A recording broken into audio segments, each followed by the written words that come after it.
Middle class NCERT में आपका स्वागत है। यह आपका पार्ट सेकंड हो जाएगा। पार्ट वन में हम लोगों ने क्या क्या पढ़ लिए हैं इसके बारे में आपको जानकारी देते हैं। थर्मामीटर का उपयोग कैसे होता है उसका जानकारी दे चुके थे, और उससे पहले गर्म और ठंडा में हाथ से छू करके उसका हाथ ज्ञान इंद्रिय भी तो हाथ ही है ना, उससे छू करके जानने का प्रयास कर रहे थे, जो कि हमारे लिए हानिकारक हो सकता है। गर्म लोहा का अगर हम छुएंगे तो हाथ जल जाएगा, तो हमें डॉक्टर पास फिर जाना पड़ सकता है। बहुत ज़्यादा ठंड है, उसको बहुत देर तक हाथ में अगर रखे हैं तो हाथ सुन्न हो जाता है, झिनझिनी होने लगता है। तो इस तरह का गलती नहीं करना चाहिए। और हमारा जो शरीर में बुखार लगता है, बुखार को मापने के लिए एक डॉक्टरी थर्मामीटर का प्रयोग किए थे, जिसका रखने का, रख रखाव का, यूज़ करने का और पारा को कैसे एक जगह कलेक्ट किया जाता है, इन सारी चीज़ों का पिछले पार्ट वन में हमने डिस्कशन किए थे। चलिए आज क्रियाकलाप 4.5 जानने का प्रयास करेंगे। अगर आपको वीडियो अच्छा लग रहा है तो चैनल को सब्सक्राइब कीजिएगा। प्लीज़ इस चैनल को जितना सपोर्ट कीजिएगा उतने अच्छे और वीडियो बनाते जाएंगे और आपको सपोर्ट करते जाएंगे, ताकि आने वाला भविष्य आपका उज्जवल हो। मेरे चैनल से आप अपने क्लास का सबसे टॉपर बनिए। इस चैनल को इतना फॉलो कीजिए और शेयर अपने बच्चों के साथ भी शेयर कीजिए। चलिए, किसी बीकर या मग में थोड़ा गर्म जल लीजिए। अब इतना दूर आ गए हैं तो कम से कम वीडियो को पूरा देख लीजिएगा बच्चों। किसी बीकर या मग में थोड़ा गर्म जल लीजिए। तापमापी के बल्ब को जल में डुबोए पारे के तल के स्थिर होने तक प्रतीक्षा कीजिए। जब पारे का तल स्थिर हो जाए तो ताप नोट कीजिए। अब तापमापी को जल से बाहर निकालिए। ध्यानपूर्वक देखिए कि अब क्या होगा। क्या आपने देखा कि जैसे ही तापमापी को जल से बाहर निकालते हैं, पारे का तल गिरने लगता है। इसका अर्थ है किसी प्रयोगशाला तापमापी द्वारा ताप का पाठ्यक्रम तभी नोट करना चाहिए जब उसका बल्ब या जल या उस वस्तु में रखा है जिसका तापमापन है। स्मरण कीजिए कि हमारे शरीर का तापमापन मापते समय आपको पाठ्यक्रम नोट करने के लिए थर्मामीटर को मुंह से बाहर निकालना पड़ता है। क्या तब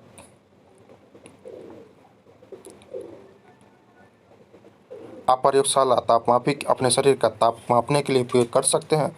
स्पष्ट है कि प्रयोगशाला तापमापी का उपयोग इस प्रयोजन के लिए सुविधाजनक नहीं है। डॉक्टरी थर्मामीटर को मुंह से बाहर निकाल लेने पर पारे का तल नीचे या ऊपर क्यों नहीं जाता? जब हम लोग डॉक्टरी थर्मामीटर को मुंह में लगाते हैं, उसके बाद बाहर निकालने के बाद ऊपर नीचे क्यों नहीं जाता है? उसको झाड़ना कहाँ पड़ता है? इसके बारे में जानने का प्रयास करेंगे। किसी डॉक्टरी थर्मामीटर का फिर से परीक्षण कीजिए।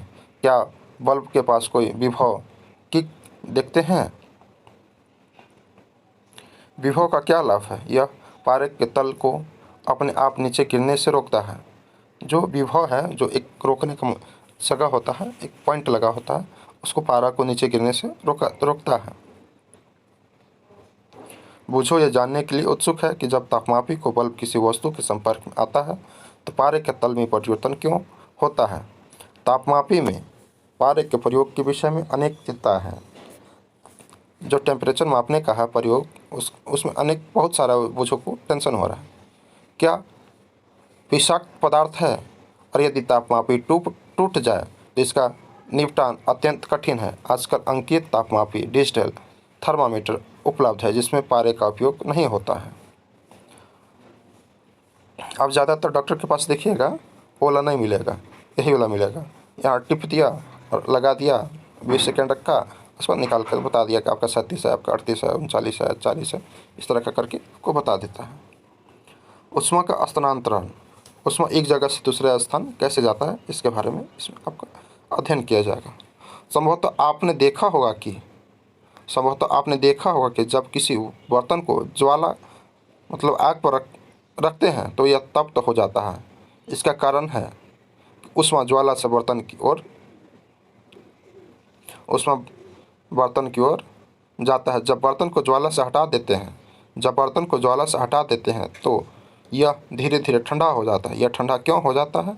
ऊष्मा बर्तन से परिवेश की ओर स्थानांतरित हो जाती है। इस प्रकार आप समझ सकते हैं कि दोनों स्थितियों में ऊष्मा गर्म वस्तु को ठंडी वस्तुओं की ओर प्रवाहित करता है। संभवतः ऊष्मा सदैव गर्म वस्तु से अपेक्षाकृत ठंडी वस्तु की ओर प्रस्तावित करती है। मतलब जो गर्म चीज़ है आपका संभवतः ठंडे की ओर, मतलब जो हाई लेवल से हाई टू लो आता है। जब बर्तन को जो ज्वाला से हटा देते हैं, जब आप, जैसे कि आप ऐसे मानिए आपको चावल बनाना है या कुकर चढ़ा दिया है, कुकर चढ़ा दिया है और उसमें पानी गर्म कर रहे हैं, कुकर में चलिए कुछ कोई चीज़ में आपका दाल बना रहे हैं कुकर में, या फिर चावल चढ़ा रहे हैं बर्तन में, कोई बर्तन में आप नीचे से हीट दे रहे हैं, गैस जला दिया है या चूल्हा पे चढ़ा चुके हैं। अब उसको चढ़ाइएगा तो आपका हीट देगा, नीचे से जलेगा तो गर्म होगा, जब उतार दीजिएगा तो धीरे धीरे ठंडा ना हो जाता है जी। वो चीज़ आपको यहाँ पे बोल रहा है। ऊष्मा इस प्रकार स्थानांतरित होता है। ऊष्मा मतलब जो हाई लेवल है उससे लो की ओर आता है। ऊष्मा कैसे आता है? हाई टू लो, मतलब उच्च, मतलब हाई टेम्परेचर से लो टेम्परेचर में आता है। आइए इसकी खोज करें। इसी का खोज करने का है जो कि क्रियाकलाप 4.6 में है। एल्यूमिनियम या लोहे जैसी किसी वस्तु की एक छड़ अथवा चापटी पार्टी लीजिए।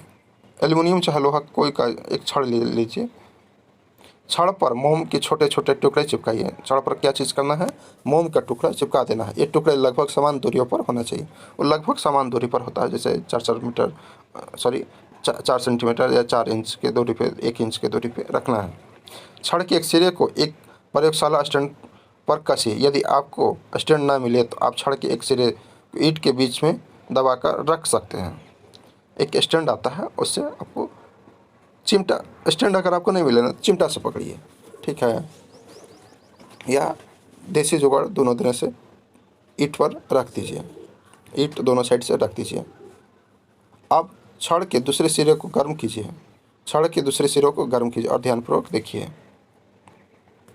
ऐसे भी यह आपका देसी जुगाड़ हो गया। 2 ईंटा के बीच में रख दीजिए, इधर से गर्म कीजिए। मोम के टुकड़े का क्या होता है? क्या ये टुकड़े गिरना आरंभ कर देते हैं? जब यहाँ हीट देंगे तो मोम अपने आप गिरने लगता है। कौन सा टुकड़ा सबसे पहले, सबसे नज़दीक वाला टुकड़ा सबसे पहले गिरेगा, उसके बाद ये वाला गिरेगा, उसके बाद ये वाला। जैसे जैसे यहाँ गर्म होते जाएगा, आगे हीट बढ़ते जाएगा, मतलब कि यहाँ हाई लेवल हुआ, हाई लेवल से लो लेवल की ओर आपका आगे बढ़ते जाएगा। क्या आप सोचते हैं कि ऊष्मा ज्वाला के सबसे निकट के सिरे से दूसरे सिरे की ओर स्थानांतरित हो जाती है? क्या आप सोचते हैं कि ऊष्मा ज्वाला के सबसे निकट के सिरे से दूसरे सिरे की ओर स्थानांतरित हो जाती है? यह प्रक्रम जिसमें ऊष्मा किसी वस्तु को गर्म सिरे से ठंडे सिरे की ओर स्थानांतरित होती है, चालन कहलाता है। ठोस में ऊष्मा प्रायः चालन के प्रक्रम स्थानांतरित होता है। यह प्रक्रम जिसमें ऊष्मा किसी वस्तु को गर्म सिरे से ठंड सिरे की ओर स्थानांतरित होती है, चालन कहलाता है। ठोस में ऊष्मा प्रायः चालन के प्रक्रम द्वारा स्थानांतरित होते हैं। क्या सभी पदार्थों में ऊष्मा का चालन आसानी से हो जाता है? क्या सभी पदार्थों में ऊष्मा का चालन आसानी से हो जाता है?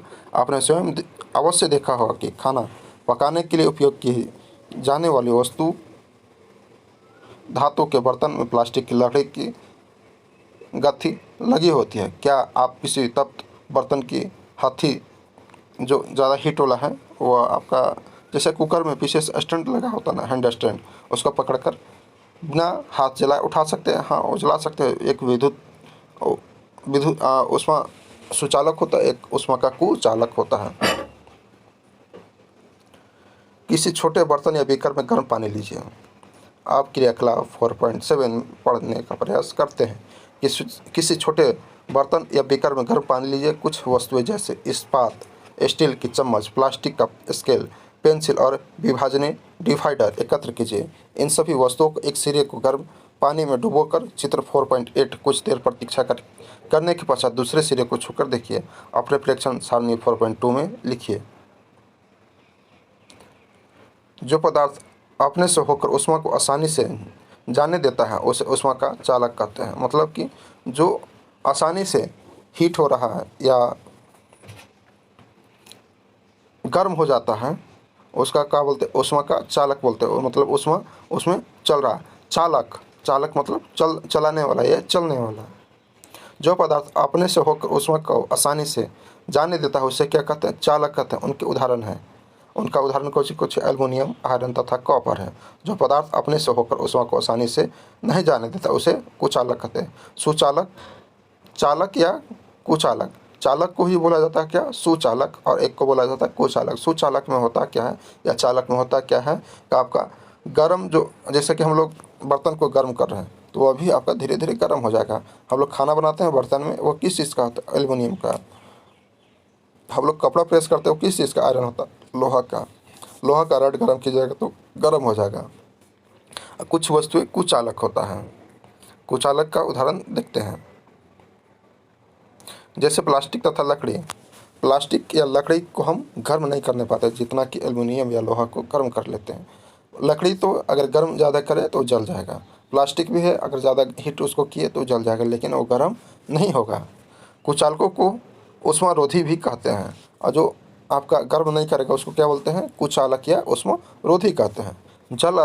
जल तथा वायु ऊष्मा के कुचालक हैं। जो वाटर है, वाटर का फॉर्मूला क्या होता है? H2O। और वायु, जल तथा वायु ऊष्मा के कुचालक है। तब इन पदार्थों को ऊष्मा स्थानांतरण कैसे होता है, आइए पता लगाते हैं।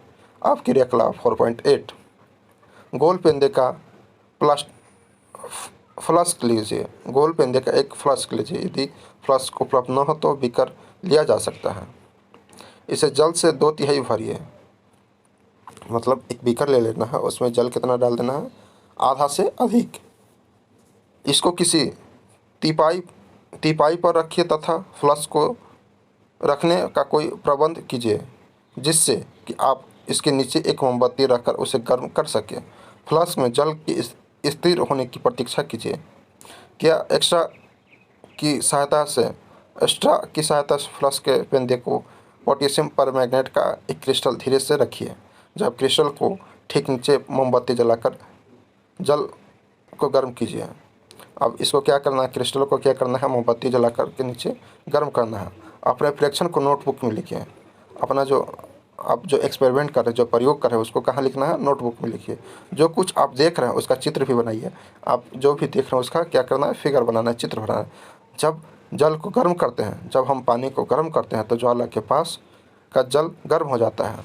जब हम पानी को गर्म करते हैं तो नीचे पेंदी हुई सबसे पहले गर्म होने लगता है। गर्म जल ऊपर उठता है, और जो गर्म जैसे जैसे पानी गर्म होता है वह धीरे धीरे ऊपर की ओर गर्म होने लगता है। इस गर्म जल के आसपास को ठंडा जल, और जो गर्म जल है उसके आसपास ठंडा जल को भी उसका स्थान लेने के लिए आ जाता है। जो गर्म जल है आसपास जो ठंडा पानी है उसको धीरे धीरे ठंडा पानी को भी गर्म करने लगता है। फिर यह जल भी गर्म होकर ऊपर उठता है और जो आसपास बढ़ते जाएगा। जैसे कि हमको 10 रुपये मिला, हम सबको हल्ला करते गए, अरे हमको 10 रुपये मिला, 10 रुपये, हो जाओ ना 10 रुपये मिलेगा, अरे हो जाओ ना 10 रुपये। जैसे कि मान लो कि हम लोग कहीं आम के बगीचा के नीचे खड़े हैं, कोई एक अंकल है हम लोग के परिचित, ठीक है। हम वहाँ गए, चाहे मान लो कि तुम ही गया, हम तो अब कहाँ जाएंगे, तुम ही गया, और वो अंकल हैं, चचा या मामा चाहे मौसा किसी का है, वो 10 रुपया दिए।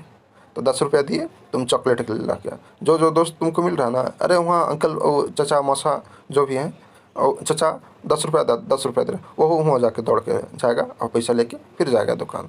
इस तरह का ही होता है उष्मा में, टेम्परेचर में। जहाँ एक का गर्म होने लगा, फिर अपने आसपास को सबको बताने लगता है कि वहाँ जाओ, गर्म हो जाएगा। इसी तरह का गर्म हो जाता है। आपको वीडियो अच्छा लग रहा होगा तो चैनल को सब्सक्राइब कीजिएगा, लाइक कीजिएगा और दूसरों के साथ शेयर करने का प्रयास कीजिएगा। अगर आप यहाँ तक वीडियो देख चुके हैं तो आप कंफर्म ही सब्सक्राइब कर लीजिएगा, मुझे वादा है, मेरा विश्वास को नहीं तोड़िएगा, और दूसरों के साथ एक बार कम से कम शेयर करने का प्रयास कीजिएगा।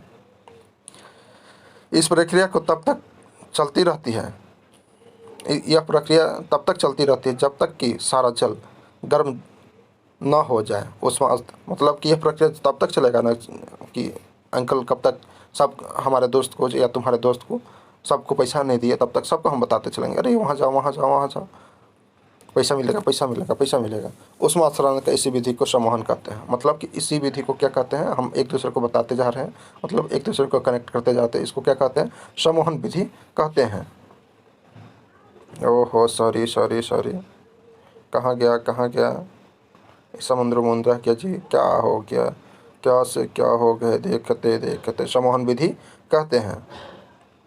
और यह जो हम लोग अभी पढ़े उसका एक्सपेरिमेंट ऐसा है, नीचे से हीट किया जा रहा है, पहले यहाँ पे गर्म होगा, दिखा रहे हैं, यहाँ नीचे से हीट किया गया, फिर यहाँ गर्म होगा, फिर यहाँ गर्म होगा, फिर इधर गर्म होगा, फिर इधर भाप होकर के निकलने लगेगा। वायु में ऊष्मा का स्थानांतरण किस प्रकार होता है? वायु में ऊष्मा का स्थानांतरण किस प्रकार होता है? धुआं किस दिशा में जाता है? ऊष्मा स्रोत के पास की वायु गर्म होकर ऊपर उठती जाती है, इस प्रकार ये ऊष्मा भी गर्म हो जाती है और यह प्रतीक्षा चलती रहती है। क्रियाकलाप 4.9 द्वारा आप इस विचार को पुष्टि कर सकते हैं। फिर क्रियाकलाप मतलब हम लोग को एक्सपेरिमेंट के तौर पर ही सारा कुछ इस बुक में पढ़ने का मिलेगा। क्रियाकलाप 4.9, एक मोमबत्ती लीजिए, अपने एक हाथ को ज्वाला के ऊपर तथा दूसरे हाथ को ज्वाला के स्पर्श में रखिए। चित्र 4.10 क्या आपके दोनों हाथ समान गर्मी हाई गर्मी का अनुभव करते हैं? यदि नहीं तो कौन सा हाथ अधिक गर्म अनुभव करता है? मतलब कि हम लोग का ऊपर वाला हाथ ज़्यादा गर्म हो रहा है या साइड वाला, इसके बारे में जानने का हम लोग का है। मतलब कि यह हाथ ज़्यादा गर्म है कि यह हाथ गर्म है कि यह हाथ, इसका एक्सपेरिमेंट इसी में करेंगे। सावधान मतलब सावधानी क्या रखना है? अपने हाथ को ज्वाला से सुनिश्चित दूरी पर रखिए जिससे वह जल न सके, नहीं तो इतना पता चले कि एकदम सटा दिए हाथ जल गया। फिर कहाँ जाना होगा? डॉक्टर अंकल के पास। ध्यान दीजिए, ऊपर की ओर की वस्तु सम्मोहन द्वारा गर्म होती है। जो हम लोग एक बिकर लगाए थे, यहाँ ऊपर पानी रखे थे, सबसे पहले कहाँ यहीं नहीं ठो रहा था, उसके बाद धीरे धीरे आसपास हो रहा था। ध्यान दीजिए, ऊपर की ओर वायु सम्मोहन द्वारा गर्म होता है, इसलिए ज्वाला से ऊपर का हाथ गर्मी अनुभव करता है, यद्यपि पार्श्व के वायु सम्मोहन द्वारा गर्म नहीं होता, इसलिए यह वायु लौ के ऊपर की वायु जैसी गर्म नहीं होती। तटीय क्षेत्र में रहने वाले लोग एक मनोरंजक परिघटना का अनुभव करते हैं। मतलब कि जो समुद्र किनारे रहने वाले लोग हैं वह कैसा अनुभव करते हैं? एकदम मनोरंजक परिघटना का अनुभव करते हैं। दिन के समय स्थल धरती अथवा तल जल की अपेक्षा शीघ्र गर्म होते हैं। दिन में जो थल है मतलब कि धरती है, पृथ्वी है, वो अधिक गर्म होता है, स्थल के ऊपर की ओर गर्म होकर ऊपर उठती है, और जो दिन में ज़्यादा गर्म होगा और वह कहाँ उसमें ऊपर की ओर उठेगा। तो चलिए आगे बताएंगे कि कौन ऊपर वाला हाथ ज़्यादा गर्म का अनुभव करेगा या साइड वाला। आप तो अब समझ रहे होंगे कि कौन वाला हाथ ज़्यादा आपको करेगा, यह दिमाग में आपको बैठा के चलना है कि कौन वाला आपका साइड वाला ज़्यादा गर्म होगा हाथ या ऊपर वाला। तो यहाँ क्या करता है, तटीय क्षेत्रों में रहने वाले लोग एक मनोरंजक परिघटना का अनुभव करते हैं। दिन के समय स्थल धरती तथा तल जल की अपेक्षा शीघ्र गर्म होता है। मतलब कि हीट कहाँ जा रहा है? ऊपर की ओर जा रहा है। तो कौन हाथ गर्म होगा? आप हमको कमेंट करके बताइएगा, लेकिन आगे तो आंसर मिल ही जाएगा, लेकिन अगर कमेंट करके बताइएगा तो हमें और अच्छा लगेगा। स्थल के ऊपर की वायु गर्म होकर ऊपर उठती है। जो स्थल की वायु कैसा है? गर्म होकर के कहाँ जाएगा? ऊपर की ओर उठेगा। इसका स्थान लेने के लिए समुद्र की ओर से ठंडी वायु स्थल की ओर बहती है, और इसका स्थान लेने के लिए कैसा आता है? ठंडा वायु स्थल की ओर बहती है। चक्र को पूरा करने के लिए स्थल की ओर गर्म वायु समुद्र की ओर बह जाता है। चित्र 4.11 समुद्र की ओर से आने वाली वायु समुद्री समीर कहते हैं। वायु समुद्र समीर की ठंडी वायु का लाभ उठाने के लिए तटीय क्षेत्रों के भवनों में खिड़कियाँ समुद्र की ओर बनाई जाती है। रात्रि में यह प्रक्रम ठीक विपरीत हो जाता है। समुद्र का जल स्थल की अपेक्षा धीमी गति से ठंड होता है, इसलिए स्थल की ओर ठंडी वायु समुद्र की ओर बहती है। थल समीर इधर से फिर इधर की ओर बहता है। इधर से जो गर्म है फिर इधर की ओर ठंडा, फिर रात को ठंडा और दिन को गर्मी का अनुभव होता है। ये गर्म ठंडा का चक्रण चल रहा है। इधर से आएगा गर्म हो जाएगा, फिर इधर से यहाँ ठंड हो जाएगा। यह थल समीर कहलाता इस परिघटना को दर्शाया है। जब हम धूप में खड़े होते हैं तो हमें गर्माहट अनुभव करते हैं। जब हम धूप में खड़ा होंगे तो कैसा अनुभव करते हैं? अभी के दिन में थोड़ा चलिए ना धूप में, पूरा हाई गर्मी करने लगिएगा। गाना जो हाई गर्मी गाते हैं ना वो सब भूल जाइएगा। वही ठंड के दिन में थोड़ा धूप में निकलिए तो लगेगा हाँ हाई ठंडा करके निकलिएगा, मज़ा आएगा।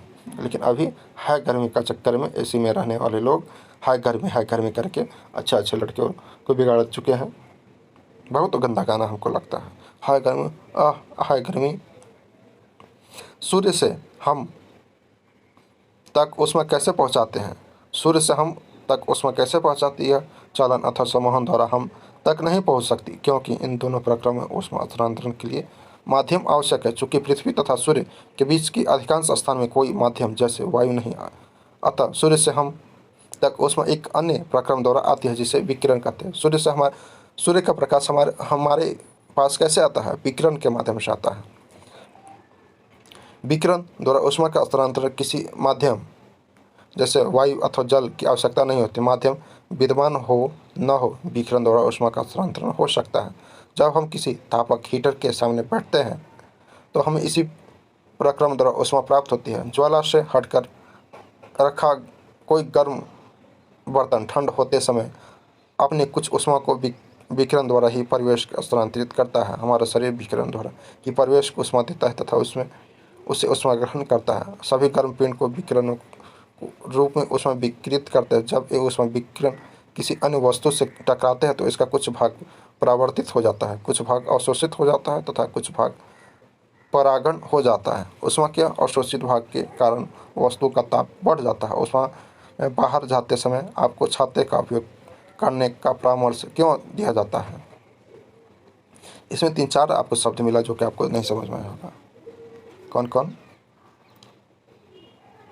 विकिरण तो समझ में आ गया, जो सूर्य का प्रकाश हमारे शरीर तक आता है उस चीज़ को विकिरण कहते हैं। परावर्तित आपको नहीं समझ में आया होगा। अवशोषित जो ऑब्जर्व करता है वो भी नहीं समझ में आया होगा, ये आगे आपको समझाया जाएगा। परागत भी नहीं समझ में आया होगा, ये आपको समझाने का आगे प्रयास किया जाएगा। यही थे ना? हाँ यही थे। भाग परिवर्तित, कुछ भाग अवशोषित होता है, कुछ ताप बढ़ जाता है। धूप में बाहर जाते समय आपको छाते का उपयोग करने का परामर्श क्यों दिया जाता है? अब हम लोग, ये वीडियो लंबा होते जा रहा है इसलिए इस वीडियो को ही समाप्त करते हैं। अगर आपको वीडियो अच्छा लगा होगा तो वीडियो को लाइक कीजिएगा, दूसरों के साथ शेयर कीजिएगा और चैनल को ज़रूर से ज़रूर सब्सक्राइब कीजिएगा ताकि हमें और अच्छे से मोटिवेट हो और आपको और अच्छे से इसमें एनिमेशन वीडियो बनाने का प्रयास करेंगे। अगर सब्सक्राइबर ही मुझे देखने वाले ही नहीं होगा तो फिर पढ़ाने का क्या फ़ायदा है ना बच्चों। इसलिए आप इस चैनल को ज़रूर से ज़रूर सब्सक्राइब कीजिएगा और दूसरों के साथ एक बार तो कम से कम सप्ताह में एक बार आपको शेयर करना ही करना है। इसी के साथ इस वीडियो को समाप्त करते हैं। जय हिंद, जय भारत।